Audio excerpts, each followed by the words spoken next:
কর্তামশাই বাড়ি গেছিলো, মানে বাপের বাড়ি দিয়ে শ্বশুর বাড়ি হয়ে তারপরে বাপের বাড়ি গেছিলো, তো মা পাঠিয়েছে, এটা পালং শাক পাঠিয়েছে, অনেকটা আর কি পালং শাক।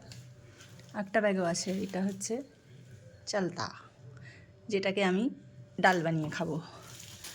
আর এটা হচ্ছে মায়ের জামাইয়েরই ফেভারিট, হচ্ছে কলাইয়ের ডাল। আমিও ভালোবাসি, তবে জামাই একটু বেশিই ভালোবাসে। আগের বার অনেকটা দিয়েছে, রয়েছে, আবার পাঠিয়েছে। এটা হচ্ছে মটর শাক,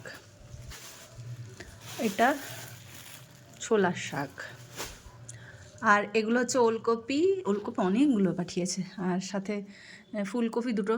তো ফুলকপি শেষই হয়েছে, বেশি করেছিল না বাবা।